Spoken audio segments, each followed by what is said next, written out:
Now, the Tyrrell case was perplexing because there wasn't a clear suspect. This is Hans Rupp. There was an initial phase searching for a lost child.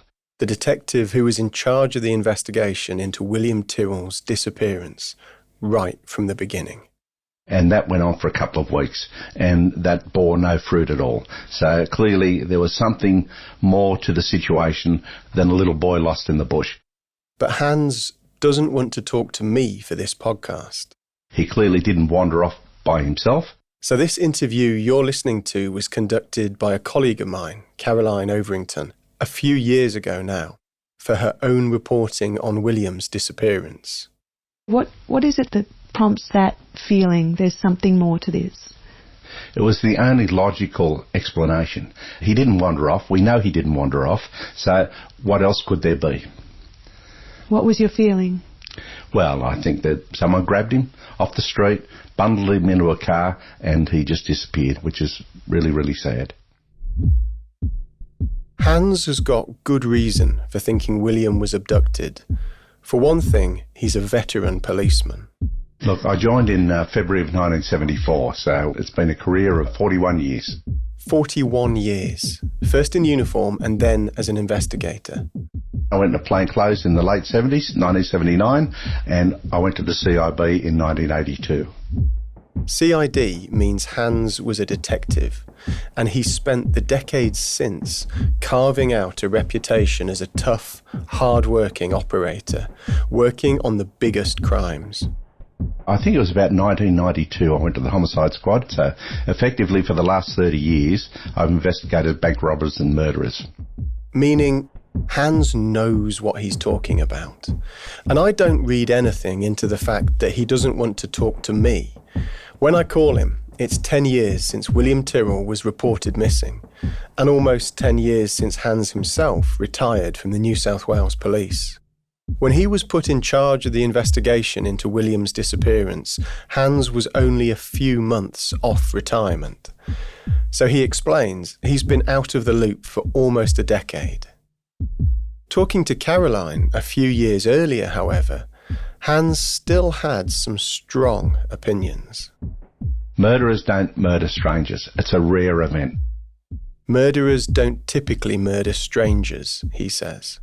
People always kill someone they know, whether that's a loving relationship or a domestic relationship or a business relationship that's gone bad. There's something to tie the offender to the victim. The detective's job is usually finding out that thing tying offender to victim. Except William's case was different. That's not your belief about that case? Absolutely. This has got nothing to do with the Tyrrell case at all. Your feeling was always that it was the stranger. Absolutely. There was a stranger involved. I don't think any member of the family is involved at all. No. So Hans is certain it was a stranger who took William, and his family were not involved at all. Early decisions are critical in long police investigations. Even though Hans worked on William's case for only a few months, he still had a massive impact on the years that followed. You retired, didn't you, after Yes. 4 months on that case, so you weren't able to see it through. Do you think if you had, would we have a result? That's impossible for me to say. I don't know. But I know when I left it, I think it was in good hands. Hans says he's happy with the way he left the William Tyrrell investigation. Look, I don't dwell on the ones that got away, but look, I'm happy with what I've achieved, and that's pretty good. And now this is a different stage of my life.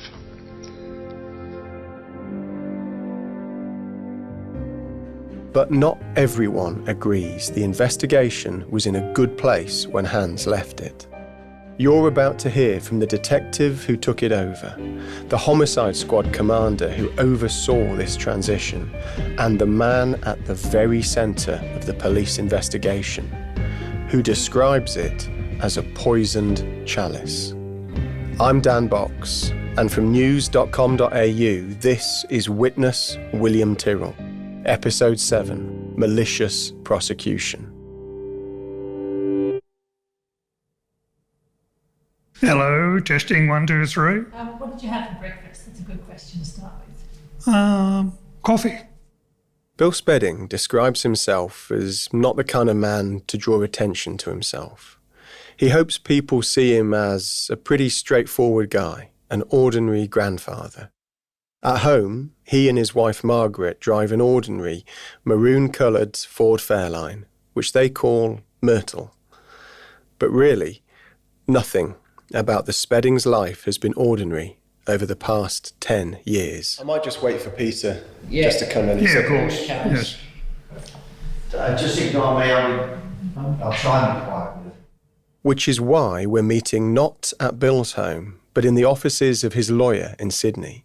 Because within months of William's disappearance, Bill would become front-page news right across the country. And his lawyer is now sitting, listening to this interview with Bill and Margaret. Just thinking back to before William went missing, what was life like for you then?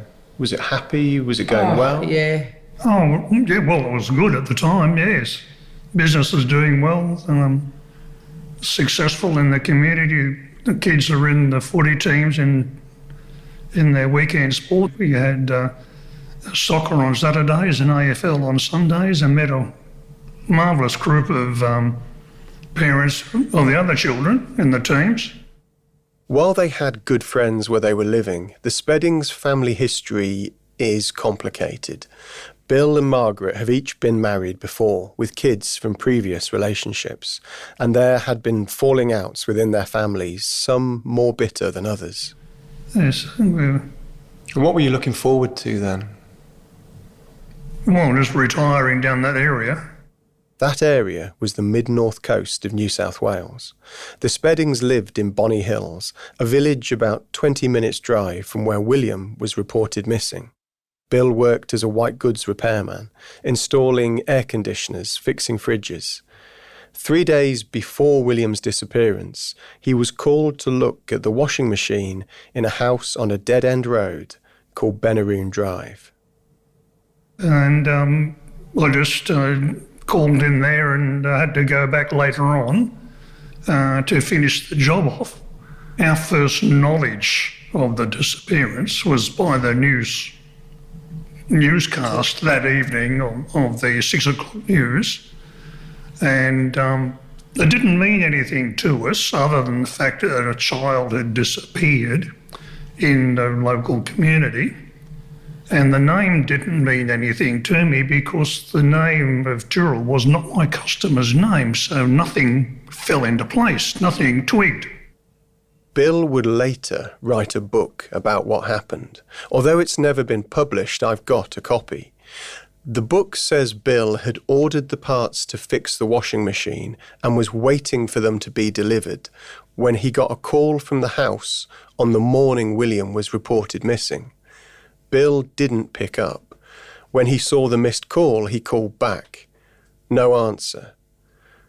But there were other phone calls between Bill and the house, both that day and later. And I was quite surprised to be told by the police, because they rang me and said that I was not to mention or disclose that William had disappeared from the house. And I said, well, how am I supposed to know that when he wasn't there when I was there? 4 months later, January 2015, Bill and Margaret were sitting on their back veranda when the police arrived to search his house. The search of our house wasn't a surprise at all. No surprise, because I knew they were doing searches and around the area, and when they turned up, we weren't unduly surprised. I thought, oh, well, fair enough, they're investigating the disappearance, so come on in, guys, do your thing and we'll get out of your way. But the media found out about it.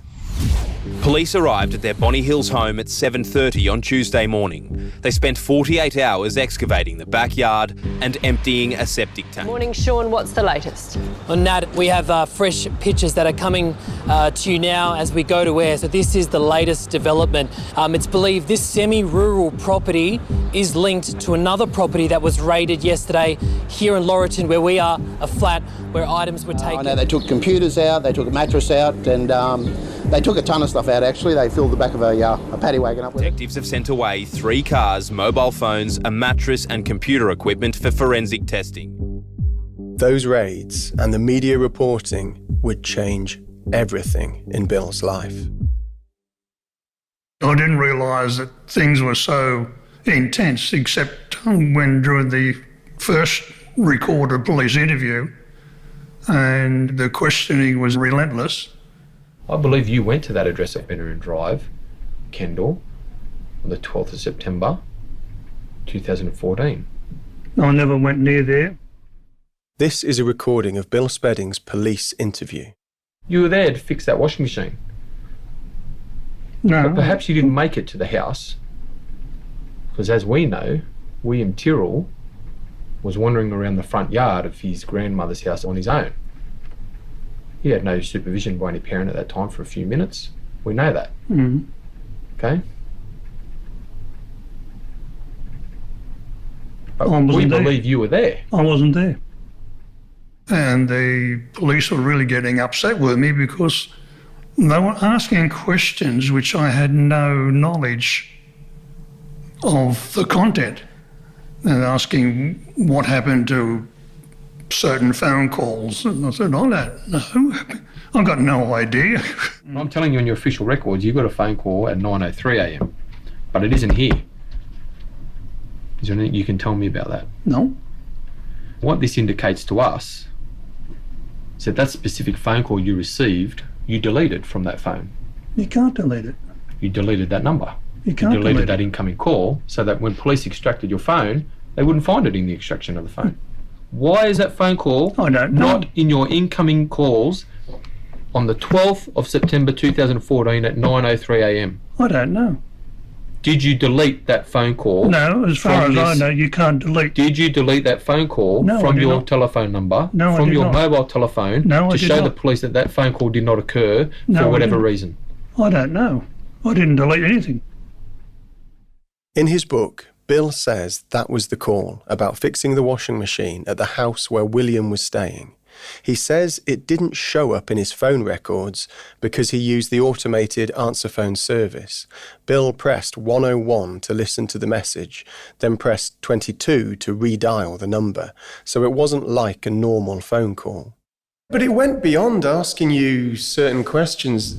I did, yes. They said to you, we believe that you may have grabbed William. We believe that you may have grabbed William from that front address, from the front yard of that address. You may have left the area without anyone knowing. I'm sorry, I wasn't there. Did you take William Tyrrell? No. I just sat there and I thought, what are you talking about? I wasn't there. Were you frightened? I was bewildered, very much bewildered in the questioning. And if Bill says he was bewildered by the questions asked in the recorded police interview, what the detectives asked him when they turned off the tape must have been even more confusing. There was one point when I think the police were driving you from your house to the police station on that day, and in the car they asked you if you knew any paedophiles. Yes. And you said, you know, I don't know the names. They're people you knew from the past. Distant related. And they said, what about Jeffrey? Meaning Jeffrey Hillsley.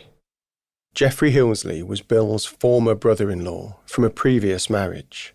At that time, Jeffrey was serving a life sentence for raping a 10-year-old girl and murdering her stepfather. But did you think at that point they were asking me about paedophiles? Did that start to... What did you think then? I was very naive. I was totally overwhelmed, very naive about police questioning, and I hadn't done anything to feel guilty about. And so I'm thinking, well, they're just asking normal questions. After you left the police station that day, you were interviewed for 6 hours. Yes. And you left the police station, and as you left, you've given evidence saying that one of the detectives shouted at you, "We know you did it, we're going to get you, I'm going to arrest you." Yes, one detective did. And that was about William Tyrrell, right? Okay, so there's a lot to unpack here. At this point, all Bill knows is the police have turned up at his door, raided his house and later his business office. They've driven him away asking about paedophiles and spent 6 hours questioning him, including saying they believe he took William. But why are the police so focused on him? Well, by this stage, the disappearance of William Tyrrell had saturated the press. This is Bill Spedding's lawyer, Peter O'Brien, speaking in a separate interview. It had permeated well into the community psyche. It worried parents. It worried anyone in our community who's right-minded and thinking of the welfare of this poor child who'd gone missing in such mysterious circumstances. And the police response was naturally and correctly to do whatever they could. The problem, I think, in some respects with the approach that they took is that they focused too heavily on Bill Spedding once they had what was probably a distorted piece of fabricated information on an anonymous tip. That anonymous tip was made within days of William Tyrrell being reported missing, according to police records. The cops received at least one call claiming Bill has a history of alleged involvement in some really awful offences. I'm not going to say what those alleged offences are, because here's the thing about them.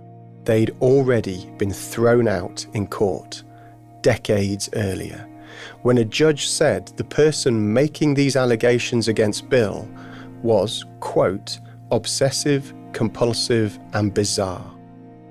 It's all tied up in that complicated family history and the falling outs I mentioned at the start of the episode. The judge said this person's evidence, quote, contained inconsistencies which were so numerous that I cannot now take the time to refer to them. He also said this person programmed and tutored others to make allegations against Bill, allegations the judge said he was reasonably satisfied were not true. Which is a problem, because if the police were following that anonymous tip, they should have known this. And if they didn't know it before they raided Bill's house, they certainly should have done so after, because a copy of the court records containing the judge's damning demolition of the case was seized during the police raid on Bill's office. Looking back at it now, how much damage do you think that has done to Bill and the people he was living with at the time?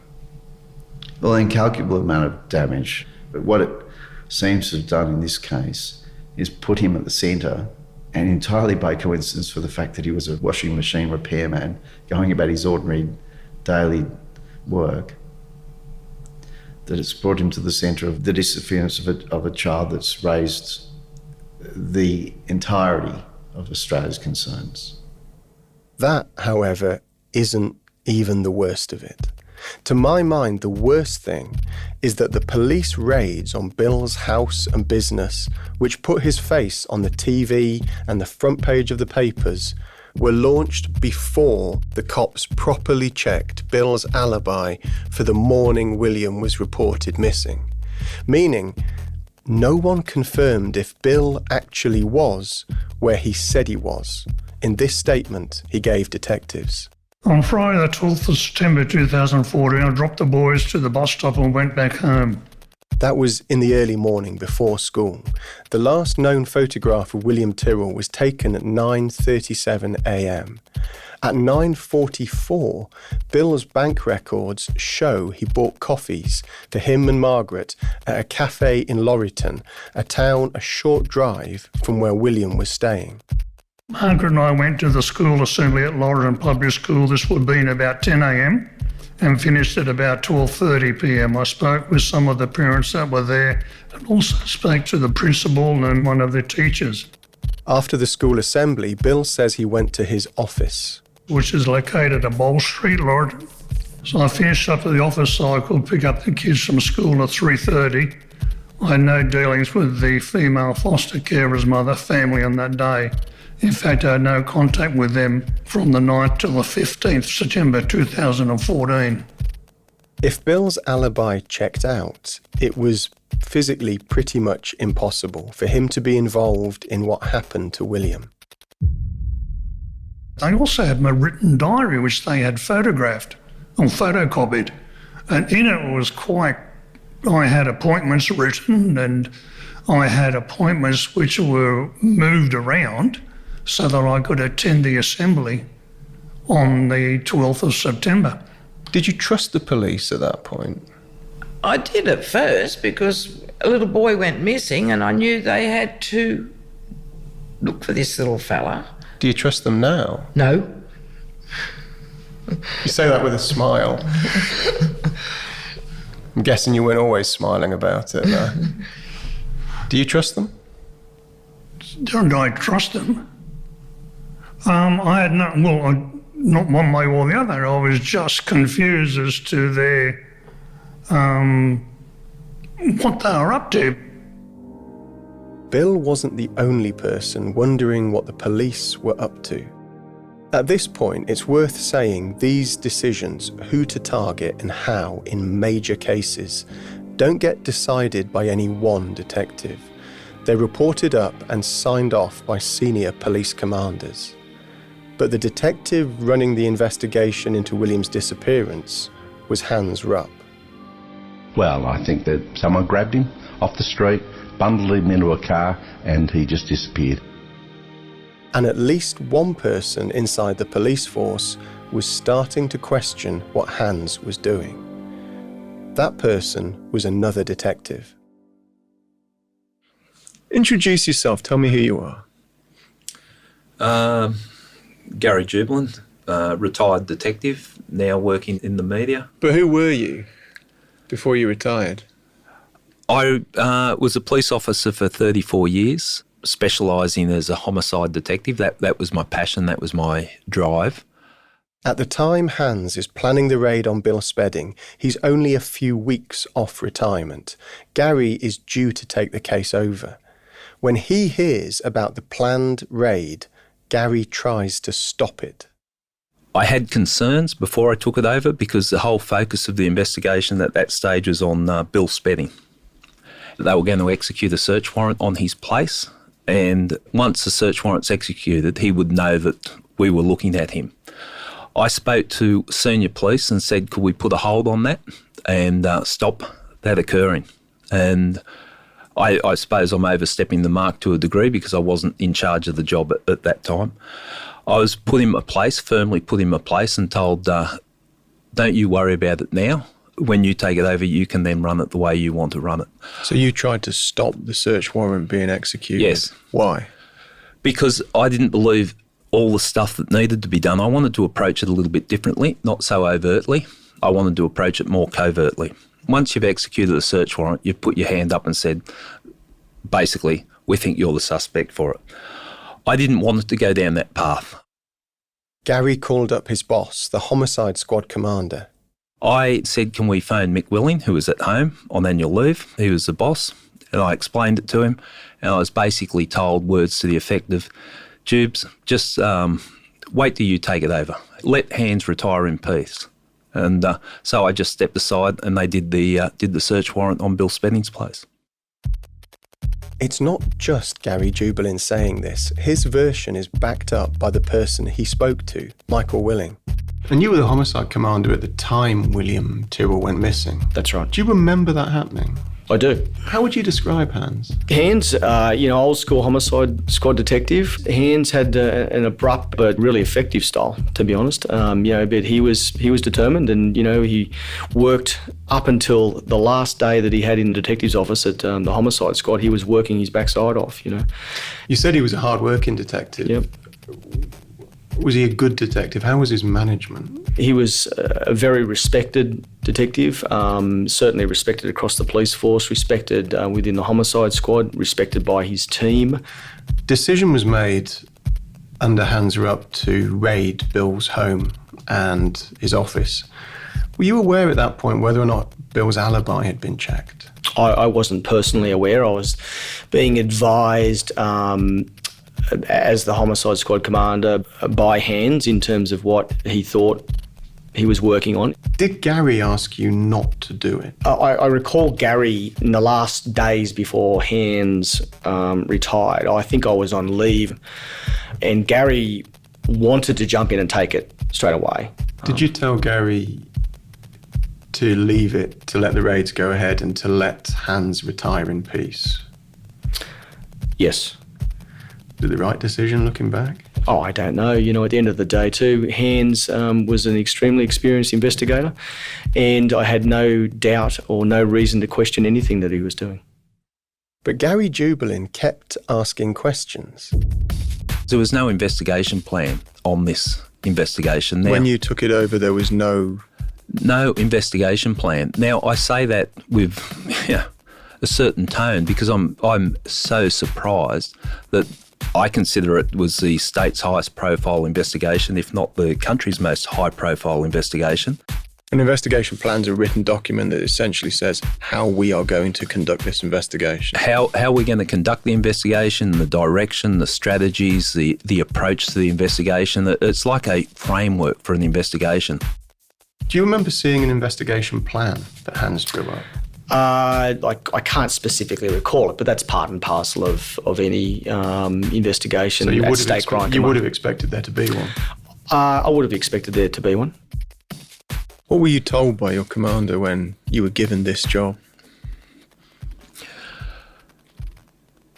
My commander, Mick Willing, detective superintendent at the time, he told me that it's a bit of a cluster. Meaning? Meaning that I needed to sort it out when I took it over. Did you say to him words to the effect, this investigation's a mess, I need you to come in and sort it out?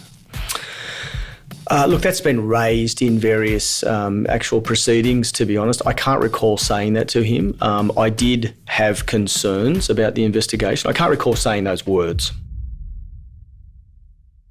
Police documents from that time show Gary recorded written concerns about the previous running of the investigation into William's disappearance, which seemed to have shifted its attention away from and back to Bill Spedding over time, possibly to the detriment of other lines of inquiry, Gary wrote.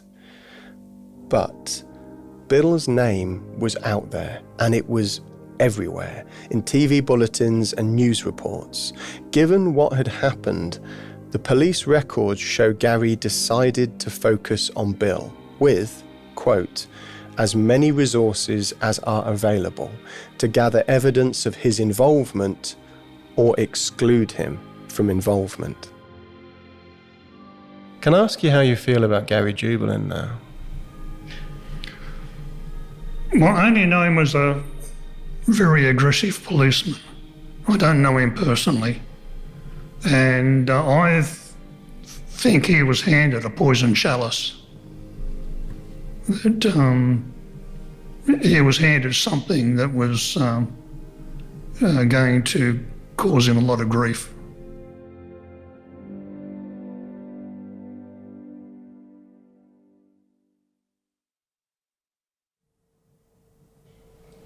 Do you remember on the day you were arrested? Yes. When, in the morning, outside your house, there was a line of cars around the corner, which was full of media? Yes. I was in one of those cars.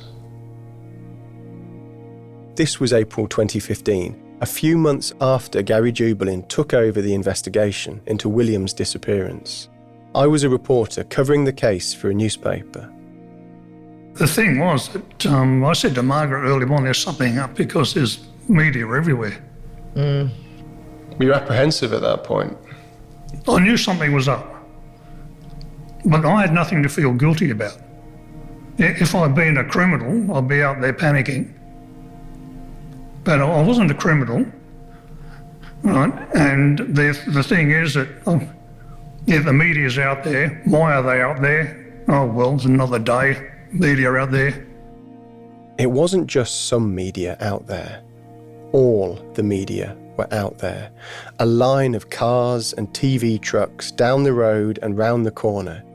And I was in them. I found out Bill Spedding was going to be arrested before it happened from another journalist. Everyone seemed to know it was coming. I tried to get Gary Jubal in to confirm it, but he wouldn't. Sometime in the mid-morning, Bill left the house and drove off. We all panicked. Do you remember when I think you left and went into Port Macquarie? Yes. Do you remember what happened? Yes, it was an absolute chaos. It was chaos. We followed Bill in a convoy. None of us knew where he was going or why the police hadn't turned up yet to arrest him, but all of us were desperate not to miss the next big break in the William Tyrrell investigation. And I think at one point you sped up to try and get away from us, and we were overtaking cars. We may have jumped lights. The Sydney Morning Herald nearly crashed into my car, and I remember feeling at the time this was basically harassment. It was. I think you got out of the car in Port Macquarie and reporters jumped out of cars and surrounded you. And then I think you got straight back into the car. I thought to myself, well, I'll just get back in the car and go home. What was it like driving along the road with a convoy of reporters following you? So what can I do now to piss them off? At one point, you almost lost us. I think you went over a roundabout and then a car came round and cut us off. But then we sped up, so we were breaking speed limits to catch up. You're very bad boys. Yeah, we were pretty bad that day. But arguably, so was whoever in the police force tipped off the media that Bill was going to be arrested. That's not normal for a homicide investigation. Like I said, I heard it from another journalist, and Gary Jubal refused to confirm it. But in the years since, he's been the person blamed publicly for this leak, including by the state government and more than one judge. All of that happened later, when the decision to arrest Bill Spedding was torn apart in court. At this point, I need to be open. Gary Jubal and I go back a long way to before William being reported missing, when I was a newspaper reporter covering other of his investigations, like the serial killing of 3 children in a town called Bowraville, not far from where William would disappear. Years later, I left the paper. Gary and I co-wrote a couple of books together, which were basically his memoirs. After that, I got another job working in podcasts, including overseeing one where Gary was the host. So he and I get on. We don't always agree. And I've told him when I think he's done the wrong thing, including on this investigation. He doesn't always listen. But given he and I have this history together, the question is whether you think I can be fair and honest in the way I report on Gary in this podcast. All I can do is lay it out for you and let you be the judge.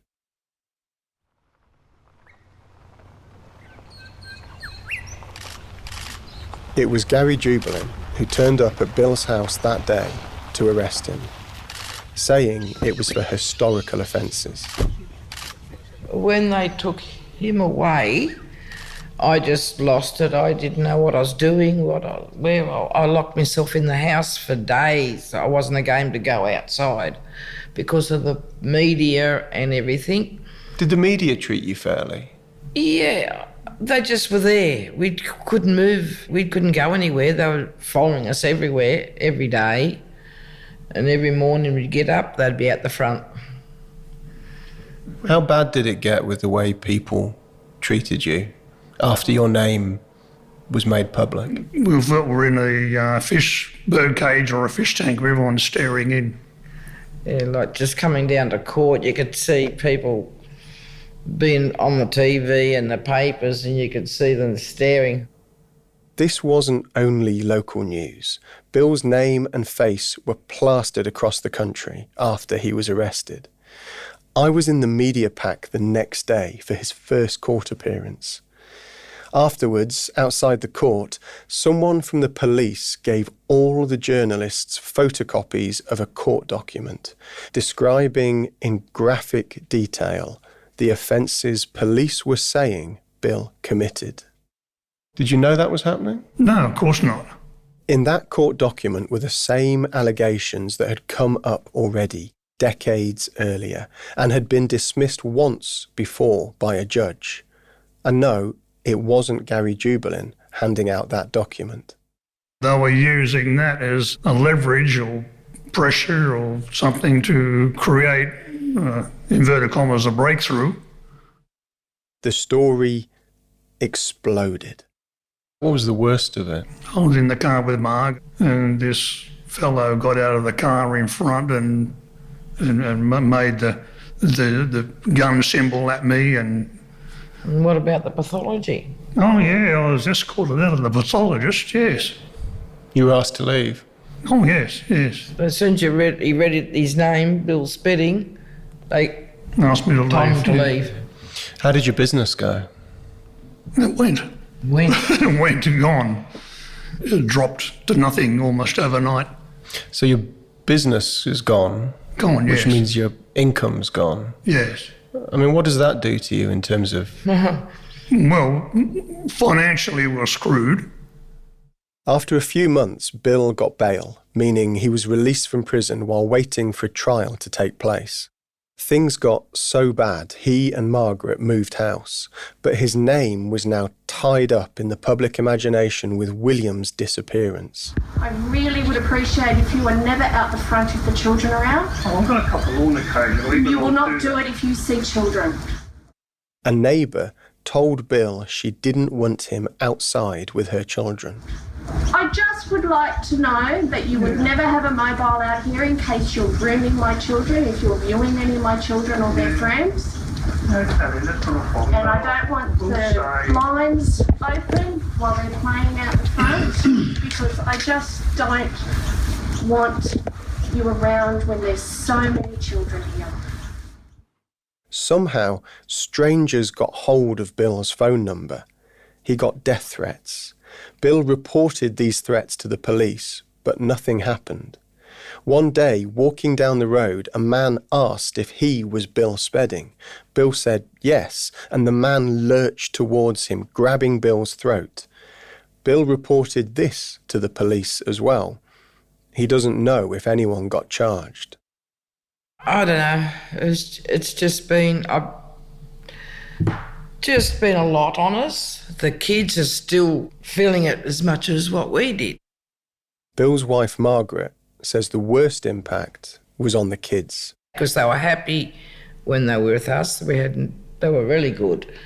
But after, they just sort of went downhill. Bill was prevented from seeing the kids after the first police raid. After being arrested, his bail conditions stopped him from seeing any children. They weren't happy. Before William went missing, those kids who were living with you, were they doing well? Very well. They were done well at school. The teachers just loved them and loved the work we were doing with them. And did it then have an impact on them as well? It did, big time, yes. A terrible impact. In what way? Well, they were pulled out from a stable home to a completely unstable environment. They were severed from their friends, severed from their sporting activities, their family, which was us. And there was a lot of rebellion generated because of that. So all that time between the original raid on your house and the end of the trial, which I think was about 3 years, you couldn't talk to them? Well, I was prohibited from contacting anyone under 18. Has that had an impact on your relationship with them? With the children, well, they were devastated. Yeah, well, they keep saying while they were with us, they'd never been so happy when they were living with us, and then when that got taken away, they went downhill. So, if you're counting up the number of lives damaged by the investigation into William Tyrrell's disappearance, you have to add these 4 kids as well. All that damage might be one thing if Bill was found guilty of the offences he was charged with. But on the 5th of March 2018, 3 years after the first police raid on his house, Bill Spedding was found not guilty. 4 years later, December 2022, he was awarded almost $2 million in compensation by the New South Wales Supreme Court, which found, quote, there was no reasonable or probable cause to institute or maintain the criminal prosecution against Mr. Spedding, and the material available supported an overwhelming inference that the allegations were concocted and false. The court directly criticised the police involved, saying, quote, the officers had material that must, and certainly should, have led them to doubt the viability of the case.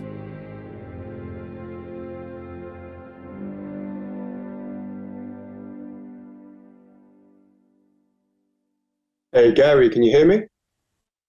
Yes, Dan. I'm not in the country at the time of the court's decision, so I talked to Gary Jubelin on a Zoom call. You sound like you have got a lot on. Yes. Have you had time in all of that to read through the judgment in the Bill Spedding matter? Yeah, 87 pages, so I glanced through what I consider relevant. Yeah. Gary Jubelin oversaw the investigation into William Tyrrell's disappearance, but he wasn't the officer in charge of the prosecution of Bill Spedding over these separate offences. That was a more junior detective who was part of Gary's strike force. And everything the strike force did was written up in progress reports, dozens of them, signed off by senior commanders. And the decision to charge Bill Spedding was assessed by other specialist detectives and the police force's own lawyers. But it's Gary's name that keeps coming up for criticism in the court's judgment. It seems to be that the essence of the judge's decision is that and I say I because it does, a lot seems to come back on me. In essence, the court found Gary's strike force charged Bill Spedding with other unrelated offences that had already been rejected decades earlier by another judge, as a way of putting pressure on Bill to see if he or someone close to him would crack about William. I've been called into account for what junior officers are doing under my command. No one above me has been called into account what I was doing. So there's a document the judge flags, which you wrote, called the Strike Force Roseanne Proposed Operational Phase. But what bothers me about it is that describes the arrest of Bill Spedding as being phase 5 in a series of phases that are part of the investigation into what happened with William Tyrrell. So It very much looks in that document that you are arresting Bill Spedding on these unrelated offences as part of your investigation into what happened to William. Yeah. I mean, in that document, it absolutely looks like that's the case. Okay, and to answer that, this is the chicken before the egg. And I'm not making this offence up. These are serious offences. So, yes, I'm going to use the fact that we've got prima facie case on the person, that in the timing of it, it is a phase. But that, to me, and this is what really aggrieves me about this decision, I think that was some of the best police work I've done in my career. There were so many moving parts, but I'm using every available resource, technique and strategy I had available to me. You can't do that, though, as a cop, can you? You can't charge someone with unrelated offences in order to pursue a different investigation? Let me say this. If you're going to have to charge that person, do you think it's acceptable that if I charged Bill Spedding, I didn't have a conversation with him after that point in time about William Tyrrell? Do you think I should have just charged him? Because this is where I think it comes down to... Okay. Yeah. I'm saying you can't do what you say you did, and you're saying I couldn't have done the alternative.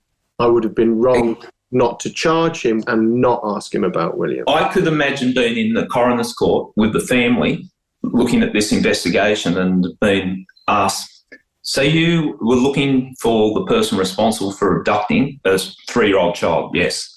And there was a person of interest that you were looking at? Yes.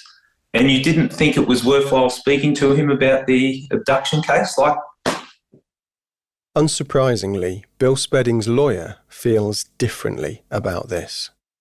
That suggestion by Gary Jubelin that the matters were distinct, that he was going to bring bear on charges that were already open for him to charge has been made a nonsense of. Now, I don't understand that if police officers have someone that they suspect for one thing and they have reasonable probable cause to charge them with another thing, that they might well bring those charges in order to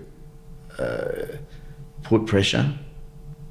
But that wasn't this case. This was a case where the charges have been demonstrated to have been palpably false and should never have been laid. And that is what the court found. Reading through the judgment, you can see the alleged victims' accounts of what happened change. A crucial eyewitness refuses to cooperate with the police for months, and when he finally does, his evidence is that the offences didn't happen. The case fell away. The case fell away as long as it went. But there was also a failure to disclose by police. The different problems with the case are not all included in police documents, including those provided to the prosecution lawyers. The failure to disclose demonstrated further, the court found, the malice that had initially swept them up. Although the person described in the court judgment as having failed to disclose this information isn't Gary Jubelin, Gary was in overall command. Okay, just to put some of the things you are alleged to have done to you, and these are things you're alleged to have done directly rather than as a supervisor. The judge says that you or someone working for you leaked to the media that Bill Spedding was going to be arrested. Yeah. Now, both you and I know that is a joke. Well, look, I know you didn't leak to me because I was trying to get you to tell me and you wouldn't tell me. Yeah. When I found out that the media were there, I said someone from above has leaked this. So you're saying it was leaked by somebody above you? Yes.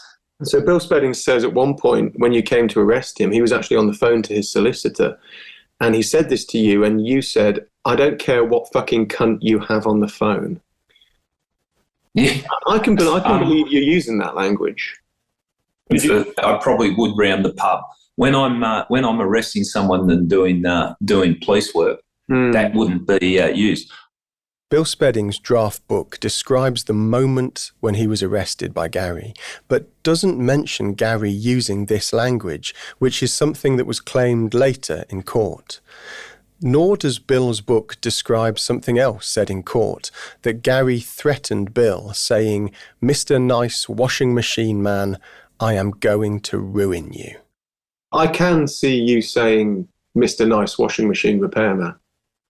I can't recall saying that. I can't but I put it in the context of a conversation. I am trying to find a 3-year-old boy that could possibly be alive. So it wasn't an inappropriate conversation, but it wasn't a comfortable conversation. And I think that's the way. What you're saying you didn't say is the bit that is a threat. I am going to ruin you. I can't make any threat, promise or inducement. Who said what is really a relatively minor issue. The fact is, the court found Bill Spedding should not have been prosecuted in the first place, and that once he had been, that prosecution should never have continued, and that the result did ruin Bill's life. Bill's own book wasn't read out in the Supreme Court, but our book was, the one Gary and I wrote together. In it, we described how Gary wrestled with this decision about charging Bill Spedding. We wrote, quote, "I'm about to pull the trigger on a guy's life, get it wrong, and I'd destroy him." The judge found Jubalin knew if he got it wrong, it would destroy Mr. Spedding. The public linking of his name to the William Tyrrell investigation was one thing. Jubalin knew exactly what he was doing. If he got it wrong, it would destroy him, and it did destroy him. Looking back, I think that book we wrote together hurt Gary, because it was honest. In time, the Supreme Court's verdict would be upheld by the appeal court, which described the pursuit of Bill Spedding as the worst case of malicious prosecution in the history of New South Wales. It is, in fact, the highest award of damages in the country for a malicious prosecution. And in those circumstances, well, the judges got it right. That's Bill Spedding's lawyer, Peter O'Brien. Gary himself is unrepentant. Right, last question. Given what you now know, and the damage Bill Spedding says he's suffered, do you feel sorry for Bill Spedding? I don't want people, if people do listen to this, I don't want them to misinterpret that. We've got to accept the ruling of the court.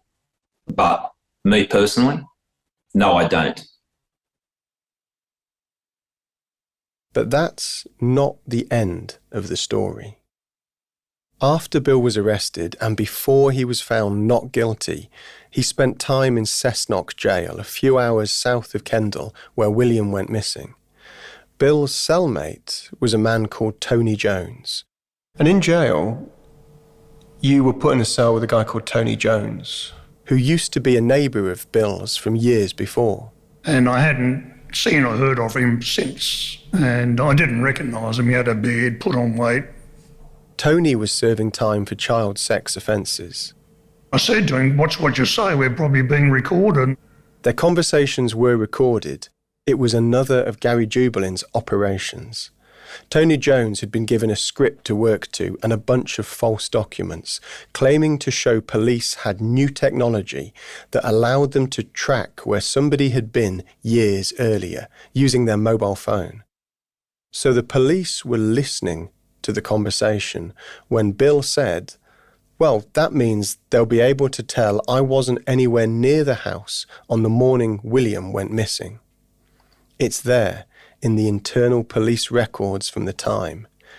Gary Jubalin updates the investigation plan to say that he accepts, on the balance of probabilities, Bill Spedding was not involved in William's disappearance, and the police now needed to refocus the investigation on someone else.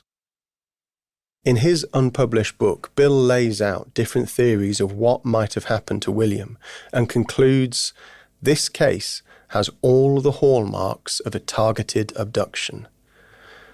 So we've ended up in the same place this episode started, with the first detective who oversaw the raid on Bill's home, Hans Rupp, who also says it was an abduction. It was the only logical explanation. He didn't wander off. We know he didn't wander off. So what else could there be? What was your feeling? Well, I think that someone grabbed him off the street, bundled him into a car, and he just disappeared, which is really, really sad. How much have you lost over the course of this process? 10 years. What's your overwhelming emotion? I'm tired. Very tired. I'm just got the whole lot to go away. Margaret? Well, I'm glad it's over. Is it over? Well, isn't it? We don't know. You once said that there should be a parliamentary inquiry into the way the investigation of William's disappearance has been conducted. I think so. I think the methods should be... Do you know the one other person who also thinks there should be a parliamentary inquiry into this investigation is Gary Jubilant.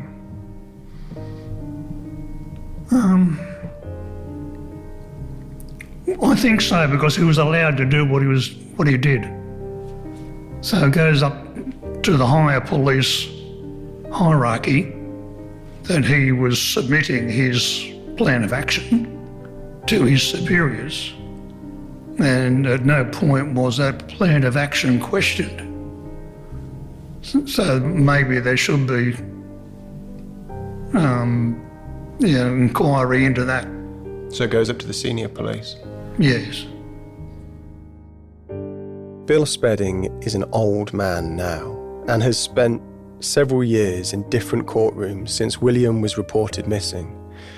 In the appeal court last year, I noticed he now wears a hearing aid and sat, often with his eyes closed, his head nodding forward, as the court chewed over his malicious prosecution. But what struck me, listening to the details of how Bill was put under pressure by the media, by the public, put under surveillance, charged with other offences, and had his old neighbour sent in undercover, wasn't that this was a straightforward, mistaken police investigation, but rather this was a playbook, a set of tactics that the police would use again and again in the William Tyrrell investigation.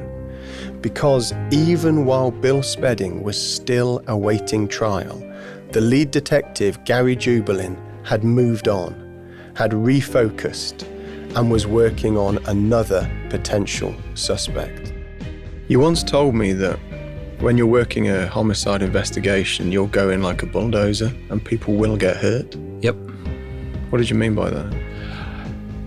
The very nature of homicide investigation, if people think you can tippy-toe around the homicide investigation, you're living in la-la land. Homicide investigation is about finding out what's happened. I'm not talking about breaking rules here or going too far. I'm talking about you've got to go after a person, you've got to hunt that person, find that person, and gather the evidence. And to do that, you're going to hurt people. That's next time on Witness William Tyrrell. A lot of different people have been involved in making this series. Among them, the executive producer is Nina Young. The sound design was by Tiffany Dimmack. The producers have been Emily Pidgeon, Nicholas Adams Jasbar, Phoebe Zakowski-Wallace and Tabby Wilson. Research by Aidan Patrick. Original music by Rory O'Connor. Our lawyer is Stephen Coombs. The editor at news.com.au is Kerry Warren. I'm Dan Box.